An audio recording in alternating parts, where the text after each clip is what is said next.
Welcome, welcome, welcome. Yes. Hello, friends. Good morning, good afternoon, good evening, depending on when you guys are watching this. Welcome to the very first episode of Cynic Meets Sunshine. We are super excited to have you guys here for the very first episode. We're going to dive into everything and anything that has to do with building and sustaining a long, loving relationship. Yes. Let's get in it. Yeah, we're very excited. Like he said, this is our first episode. We want to speak to those of you that are married and, want advice, info about having a good, healthy, long-term marriage. We want to speak to people who are in, new relationships and have questions, or people who are just looking to be in a healthy, long-term relationship. And really, we just want to have fun with you guys. We want to answer questions. We are still on our journey and we want to learn things together and interact with you guys. And yeah, we're excited. Stay tuned. Later in this episode, we're going to be going over the top 3 ingredients, Tanisha and our top 3 ingredients to divorce-proof your marriage. Good so stay tuned. Stuff. Yeah. Don't go Good anywhere. stuff. That's like the meat. Yes. So hang on. It's coming. This episode, we're really just going to be taking time to introduce ourselves and kind of let you guys get to know us a little bit. Mm-hmm. My name is Andre. This is my beautiful wife, Tanisha. We have been married for 26 years, almost 3 decades. We have 5 kids, wonderful kids. Mm-hmm. And then we have 3 amazing grandkids. Mm-hmm. So our family's growing and we're loving it. Yeah. No, I agree. We have an amazing family, a huge family. Some of you probably know we got together very young and got married when I was just a teenager. Mm-hmm. So building our family, we're very blessed that our family values and wants and desires there aligned, because we never even discussed that we would have 5 children. No list. We just kept having kids. And then at a certain point we were like, this feels like our sweet spot. We better stop here. This is good. And then now we're being blessed with grandchildren, and it's amazing. The family just keeps on growing. We say batches because we had Tanisha had 5 C-sections. So back in the day, you could have, I think the limit was 3. The doctors always said 3 C-sections, you're done. So we had 3 daughters. I always wanted to have a little boy. And I kind of gave that hope up. I said, maybe no football practice, but I'll be able to go to volleyball practice and softball practice. We came from California here. You got a different OB. GYN, and she was like, no, that's old school. You can have more C-sections. You can have more C-sections. So we had what we call our second batch. And we started over and we did have a boy. Our 4th was a boy, very exciting. And then of course we had to have another one in there, a buddy for him, because we had spaced it out so much. A little far. Yeah. That's fine. I love the dynamic we have. I do too. Because honestly, even the older kids and the younger kids, they're tight. Our family is real tight. Even though that space is there, the whole crew is a really tight crew. Yeah. And it's amazing for us, a huge blessing in our marriage, because our older kids are so amazing with their siblings, and they'll help out for date nights. Or when we just took our anniversary trip to Jamaica, there is no one that you trust with your kids more than your own family in most cases. And for us, our children take really good care of each other. So our older ones hold it down, and that's a really, really helpful tool for us for dating and going out. Very important. But it worked out excellent for us. That is a huge blessing. I do suggest that you discuss those things in relationship. You should probably know. Those are big things. I don't even think we talked about it. Yeah. I mean, we were both family people. I knew you loved kids, and we knew it was coming. We just never discussed. And it worked out. It worked out good. So Cynic Meets Sunshine. So there's a little bit about our family, a little bit about us, but we probably should explain how we came to create this podcast and how we came up with the name Cynic Meets Sunshine. And we had went over a lot of names, and there were plenty of names that really stood out to us, and we loved them, but they were not very unique, or they were already taken. Yeah. And so we thought, okay, we need to do something that's unique and speaks just to us. And so Cynic Meets Sunshine I'm cynic. It really highlights our personalities. Yeah. And if you know us, then you'll probably get a laugh out of Cynic Meets Sunshine, because you're like, yep, that's them. If you don't know us, you'll kind of get to know eventually how it's Cynic Meets Sunshine. And it's just highlighting our differences in our personality. Right. And we thought that would be really fun to integrate into the podcast because we can bring different perspective. Not only do you get a male, female point of view answering questions, but you also get Cynic, which he's more the realist in the relationship. Definitely, you would say. Logical. Yeah. Much more logical thinking. Analytical for sure. What's the data show? Yes. Let's pull up the spreadsheets. And you're all about the stats. feels. And I am more of the emotions. And I'm very optimistic. Oh, yes. So I'm like diehard optimist. I will find the silver lining, to a fault. So that's how we came up with it. It highlights our different personalities. Yep. All right. So we did go to social media. How did you guys meet was one of the questions. And what was our first impression of each other? How did we meet and what was our first impression? Do you want to go first? Okay. It was 1998. We often argue about whether it was 97, 98. Mm-hmm. We have done the research. It was 1998. It was February. We were in Joshua Tree. Courthouse. I always want to say Yucca Valley. It was yes, we met in the courthouse, y'all. It was Joshua Tree. No judgment. Joshua Tree Courthouse. She was there for traffic tickets, and I was there on a DUI charge. Oof. Yeah. Eek. I was young. And so I got an escort because I couldn't drive. So two of my fellow Marines took me to the courthouse. And as we walked in, there was double doors. I remember walking through the double doors and I looked over to the left and I saw Tanisha like leaning over the county clerk office, the window. And I noticed she had like brown corduroy pants. She had some kind of, it was like tan or a white cream sweater.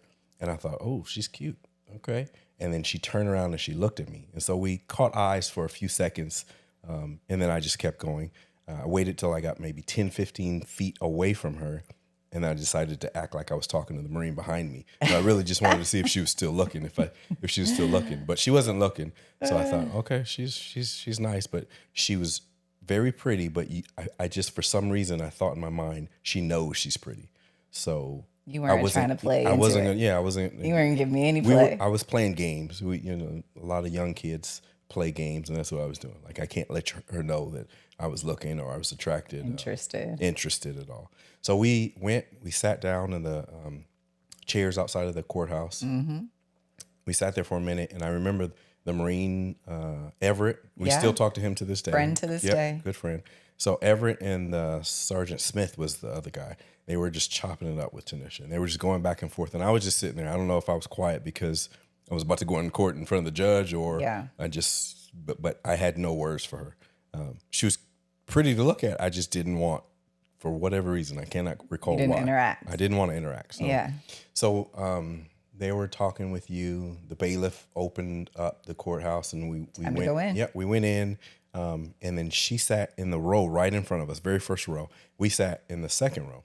And then so it said, everyone please stand. We were going to do the oath. Do the oath. Yeah.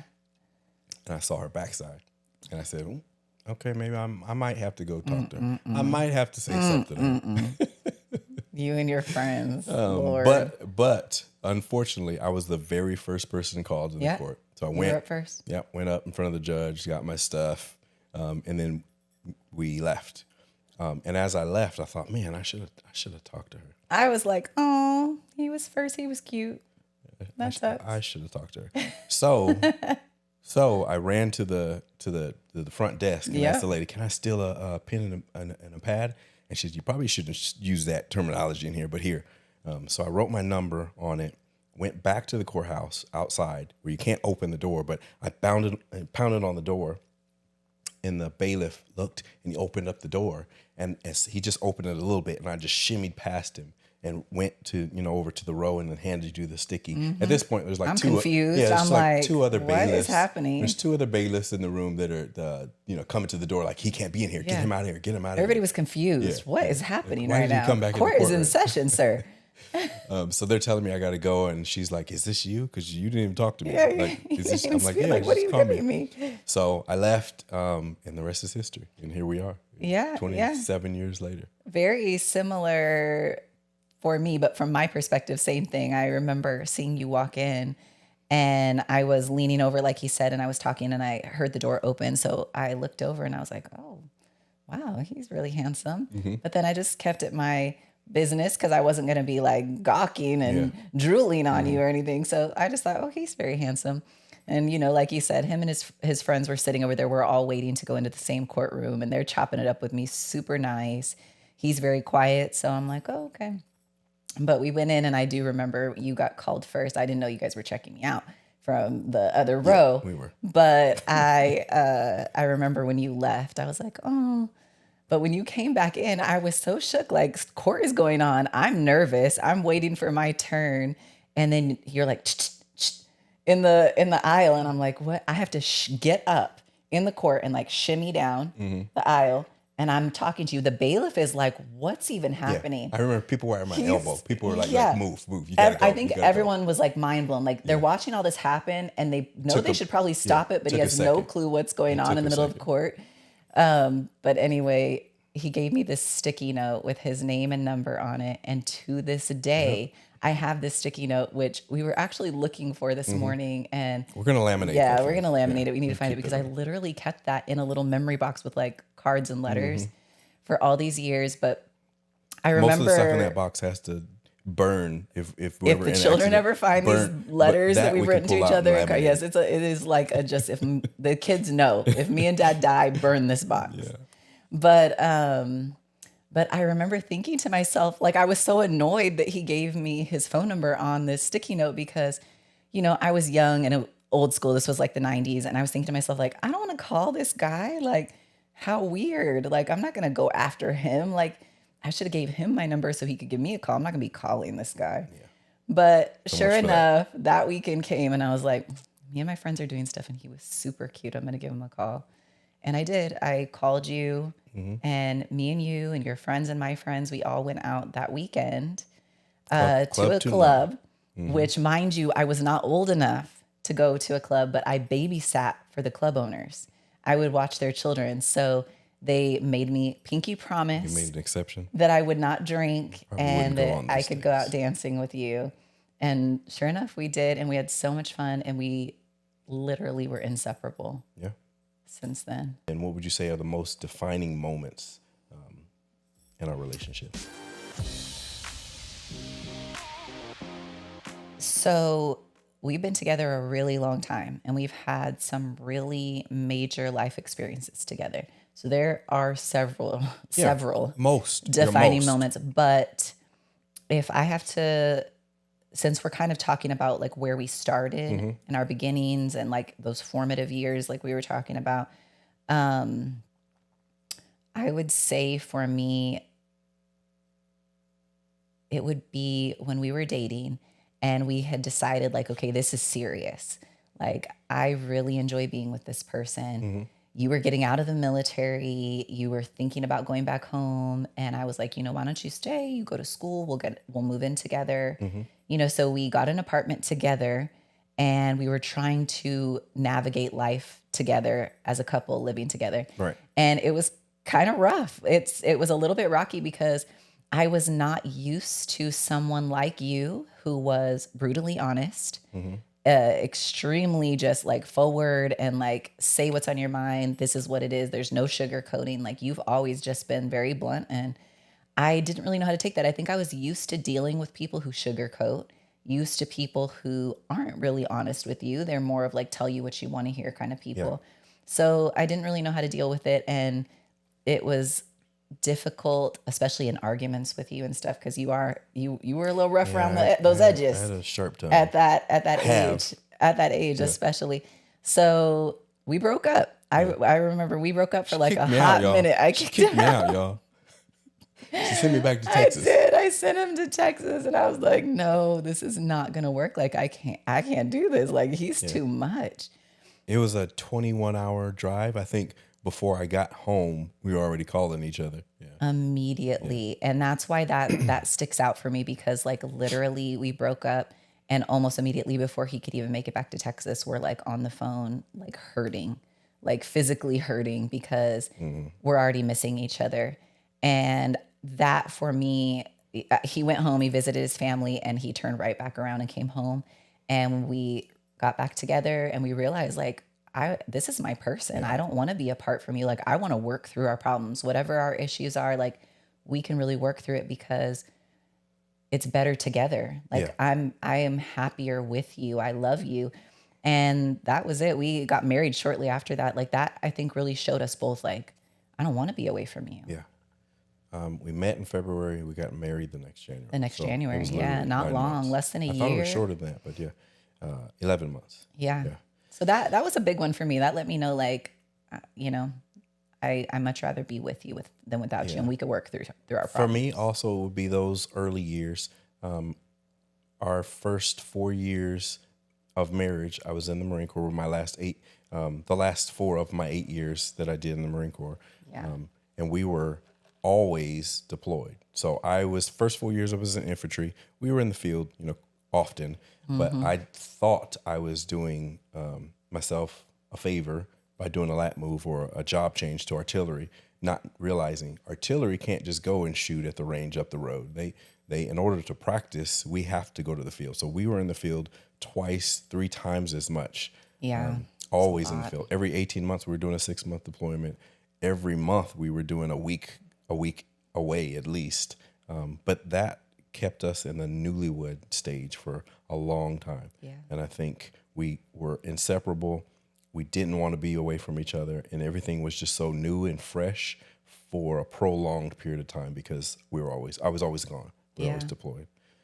So I think that it's not a defining moment, but a defining time frame that really, that we were so inseparable. We were so inseparable. And that was like, we were intense. Yeah. Like, y'all, it was intense. Having us apart was like next level. I'm sure looking back at it now, like older people who are like our age currently are like, what is wrong with these two? Like, kick back, hang out, like relax. Because we were in pain. Like there was tears shed. It's a 3-week field out. I mean, we really could not be away from each other. Like the bond and the desire to like constantly be together, to do everything together.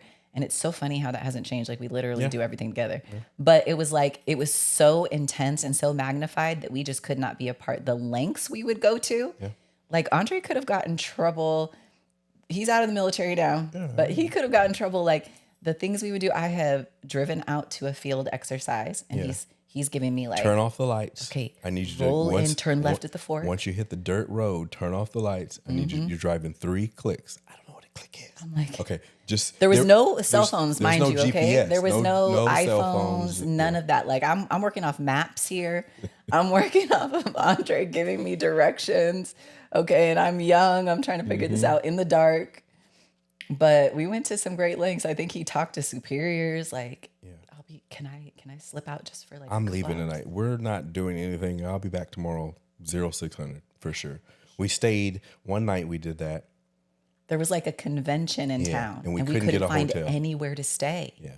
So we stayed in what we refer to this day as the Roach Motel. It was like a crackhead motel, y'all. Crackhead motel. Tanisha wouldn't lay her head on the pillow. She was afraid. There was bugs everywhere. The pillowcase was like brown. We were like, not because it was brown. It was originally white, but we could not sleep. But this was like literally, I had driven out of town to be at this field exercise and pick him up and just spend a few hours together. It literally that's was how desperate. We were. Yeah. Like do you remember low crawling out of the field? Yeah, they didn't have an alarm clock, so we had to ask one of the crackheads outside. It will give you money if you just wake us up at 4:00. Could you do that? I have to be somewhere at 6. It's very important. So that's like, that kind of shows you where we were at emotionally for a long time in the beginning of our relationship. With him leaving, we always had this desire to be together. We didn't really have the opportunity to get like sick of each other, or that didn't come till much later. All right. Well, that gives you a glimpse into early Andre and Tanisha. Yeah. But why are we doing this podcast? Why are we here? Well, so my vision for this podcast comes from other people, really. Like, people always tell us, y'all should do a podcast. Like, literally tell us, like, y'all should do a podcast. You guys should have a show. You know, us being married for 26 years, it's not that common. I feel like these days that you see people who've been married that long. Yeah. I mean, of course there are some, but it just doesn't feel as common. It feels like, relationships don't last as long, and marriages, divorce rates are high. So when people find out Andre and I are married 26 years, it's like, okay, they acknowledge it as an accomplishment, and they ask us, like, all right, what are your secrets? Yeah. What are your tips? So we thought, this will be fun. So, let's do this. Let's get out here and let's see what we can share with other people. Hopefully, we can have fun with it. You guys can interact, ask questions. Like we said earlier, we can give you a perspective, male perspective, female perspective, realist, optimist, and hopefully we can just like help each other navigate life, navigate relationships. And, for me, the biggest thing is if we can help somebody. I was telling Andre, like, if we do this podcast and we can help just like one relationship, if one marriage is like, oh my gosh, like, thank you so much for sharing that. Or, one relationship is like, oh my gosh, like we followed y'all's advice and that helped so much. Like, that would make me really happy. Yeah, I think that aligns very well with what sparks your joy, what gives you happiness is helping people. So for me, I mean, all those things are great. I want to help people. I'd love to see people go through some of the same challenges that we have and come out stronger. Yeah. That's awesome. It brings them together. But for me, this is about another journey that you and I get to go on. We're bodybuilding right now. We didn't mention that, but we're both professional competitive bodybuilders. But that's a journey we started together. Yeah. And we're in that journey, and it's fun, but it's also probably coming to an end. Yeah, I would say Here so. soon. Yeah. They're going to be like a 60-year-old bodybuilder. Yeah. But, well, we will. We just won't be doing it Competitively. Yeah. But this is another adventure. We love going on adventures, trying new things for the first time. So this is yet another adventure. And if we help somebody along the way, then awesome. Yeah. And that's awesome. Our new hobby. I love it. Yeah, maybe it'll last more than episode or two, but who knows? We'll take it. We'll take it week by week. That's up to you all. Because we've got 26 years of marriage. We could sit up here and like chat all day about different life stories and life experiences, but we are really hoping to hear from you guys and get everybody involved. Okay. What type of topics are you excited to talk about in this podcast? Okay. So there is really no one topic, and no topic is off limits. You and I are really big on like being very open. We're very transparent. We're not like, there's not really any TMI. We're big on PDA. We're on all those things. So it's like, what I'm excited about is welcoming the questions. I want to get in there and like answer y'all's questions and give our life experience and have that opportunity to try and kind of help people. So I'm ready to dive into all the subjects, A to Z. I think for me, I'm excited about any of the areas in our marriage that we have struggled, that we've improved, whether it's we're struggling and we improved, or we were okay and we just got better. If we've improved in those, I'm eager to help other people improve as well. So that's kind of help give them the tips and tricks. A cue from you on that point. I love it. I also just hope people find us relatable and funny, because we're going to have laughs. Hopefully you guys are laughing with us or at us either way. One. Either one. Earlier in the episode, we talked about our top 3 ingredients to divorce-proof your marriage. So let's go through those. Huge, guys. There's many, many, many more. But these are the ones that we thought are top 3. Our top 3, and we'll cover more, like he said. But don't take it lightly, because these are things you'll hear time and time again, but it is like, it's for a reason. Yeah. These top 3 are serious to me. So number 1 is become a master communicator and listener. We're going to say this over and over. Communication is the number one. If you fix communication and if you communicate well, all the other problems that you'll see throughout your marriage, throughout your relationship, will be easier to navigate, to overcome Yeah. if you have good communication. I So agree. learn to be a good communicator. You're not just going to do it overnight, but have a willingness to learn. Go get some help. Go listen to a podcast. Go pick up a self-help book. But become a master communicator, and with that is a master listener. Master listener for sure. I think something that we've been working on as a couple and as a family is being slower to speak. Andre and I both have like our points that we want to get across. And as a family, we're all very outspoken. Yes. And we tend to talk all over each other Yep. and interrupt each other. And there's a lot lost there because you don't fully hear someone and someone doesn't feel fully heard or seen. And it's just rude. And so that's something that we're really trying to fix about ourselves. So I think mastering communication first requires looking at yourself. Don't think about we need to master communication. And I just really wish my wife would listen more. Or we need to master communication. I really wish my husband would just be more gentle with the way he delivers things. It's like all those are important. Those are probably important. true. But here's number one. Look at yourself, because the only thing I'm in control of is fixing me. So I need to be like, okay, I speak too quickly. I need to slow down and I need to listen and absorb what did he just say before I'm just already ready to speak. So that's something I'm working on, is being slower to speak and listening more so I can really digest what is it that my husband wants to share with me right now. I don't need to pop back. I don't need to be defensive. We're not on opposite teams here. I need to hear him. Okay. And good transition into number two. If you're going to succeed in a long-term relationship or marriage, you have to have a team mindset. this is huge. Yeah. It's not 50-50. I mean, Sometimes it'd be nice it is. if it was 50-50, but sometimes there are seasons when I'm hurting, I'm overwhelmed, and I need you to take up some of the slack, and you've done that. And vice versa. Sometimes I'll walk through the door, and I could tell it's been one of those days. Yeah, give mom a minute. And I need to do something to lighten your load. That's part of a team mindset. I agree. Just to elaborate on what he's saying, there are times in relationships literally where instead of 50-50, it's like 90-10. Yeah. And you've got a partner who is just like barely keeping their head above water, and you've got to hold things down. And, we talk about this because in a good relationship, you really will hold each other down in all these different phases.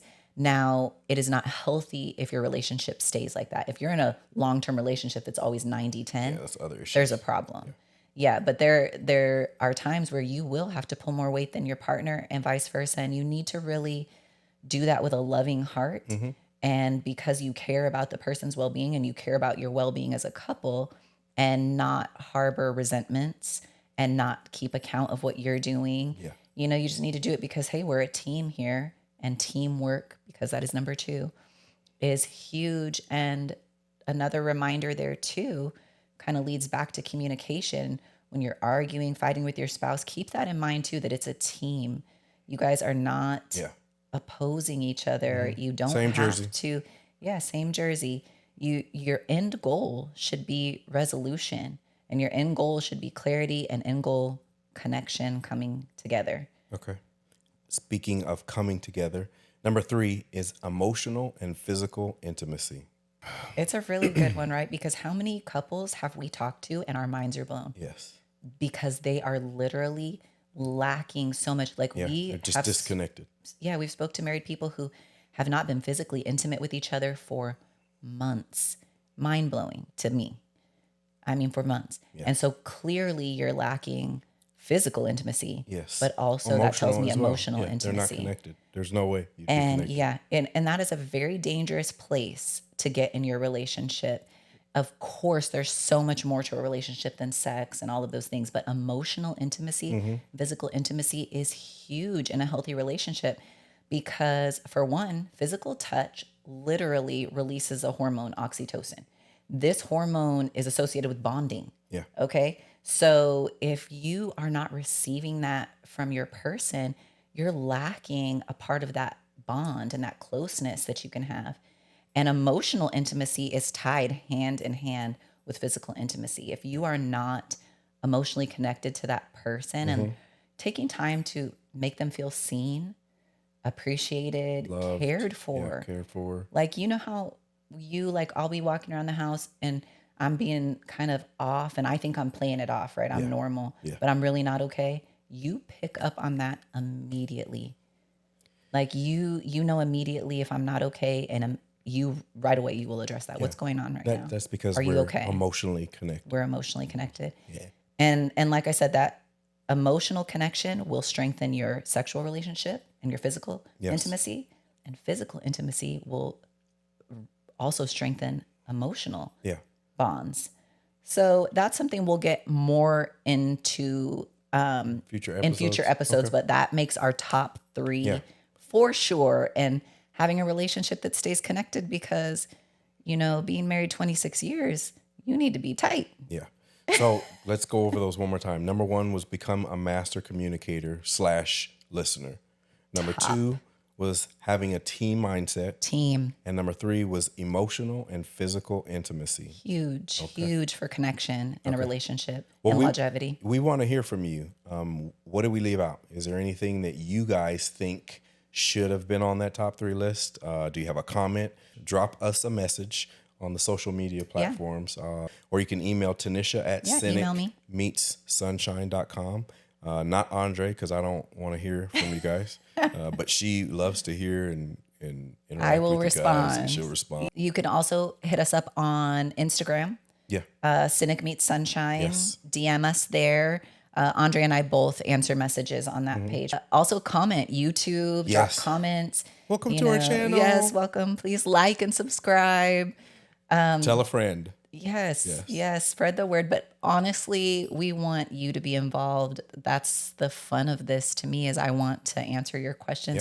Do you guys want to know stuff about us? Do you want to hear more of our stories? Do you guys want our advice or our perspective on certain topics? I would love to have like a segment where we go over from the analytical versus the emotional side of it. But we need content. I love that. So I love that, actually. That's something that when we were saying we would integrate like Cynic Meets Sunshine, the realist and optimist view, you know, also when you guys send in questions, it's kind of cool because when my friends will ask me for advice, and I'll involve Andre sometimes. I'll involve Andre sometimes because it's helpful to get a male perspective on these things and a female perspective on these things. And now we can kind of also give you the optimist and realist. And it's really helpful. When you have those 2 different point of views, it's really helpful balancing. Right? Wouldn't you agree? We do a good job of balancing. You have made me much softer, because thinking about younger Andre, I was just hard, just rough around the edges. And being with you has definitely softened me up. And you were gullible. I felt like I needed to save you. I was so naive, trusting, y'all. Just wow. I thought everybody had good intentions. I thought because you had good intentions, so you just assumed everyone else had good intentions, and that was not the case. We learned that, but we definitely learned that, and you also have balanced me there. So it is very beneficial to have both of those in your life. All right. Well, thanks for joining us on our very first episode. This was amazing. Excited. We are excited to get this journey started, and thank you. We need to say this, and we will say this time and time again, though. We want to hear from you. We want audience engagement. So please shoot us those messages. Yeah, shoot us a message. Don't be scared. Drop us a line. All right. What are we talking about next time? Oh, yes. So we are going to talk about conflict and connection in our next episode. How to fight fair. I love it. And come out stronger. Because what couple doesn't get into arguments, fights? I hope everybody. Hello. Yeah. So I love this because that's a goal, right? I don't want to have a fight with my partner that's like taking us out for 3 days.